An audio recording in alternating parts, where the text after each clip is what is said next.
गेले काही वर्ष बबनराव सुद्रिक आणि त्यांच्या कुटुंबियांची माझा अतिशय निकटचा संबंध आलेला आहे। त्यांच्या घरच्या अतिशय वाईट अशा घटनेनंतर सातत्याने या कुटुंबाच्या पाठीशी आम्ही सगळे उभे राहिलो। त्यातनं एक जिव्हाळा देखील निर्माण झाला आणि म्हणून साहजिक त्यांच्या घरी विवाहाचं निमंत्रण मिळाल्यानंतर आम्ही त्यांना सांगितलं की आम्ही निश्चितपणे या ठिकाणी येऊ। पण प्रवीण दरेकरजी, रामभाऊ शिंदे आणि मी आज वधूवरांना आशीर्वाद देण्याकरता आलो।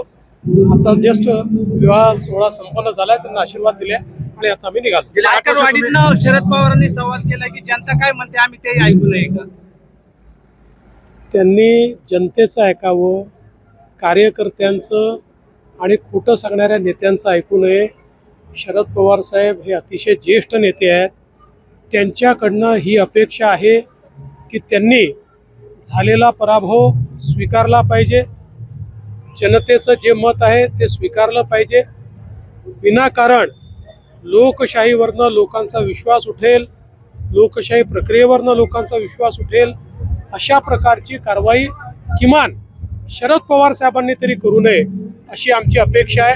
कारण 50 वर्षापेक्षा जास्त प्रदीर्घ अनुभव असलेले ते नेते आहेत। अशा नेत्यांनी अशा परिस्थितीमध्ये संयमाने वागायचं असतं आणि पराभव स्वीकारायचा असतो। मला विश्वास आहे की निश्चितपणे काही त्यांच्या कार्यकर्त्यांच्या दबावाखाली कदाचित ते असं वागत असतील, पण मनातनं त्यांना देखील माहिती आहे की जी काही कारण असतील पराभव झालेला आहे। एबीपी माझा, उघडा डोळे बघा नीट।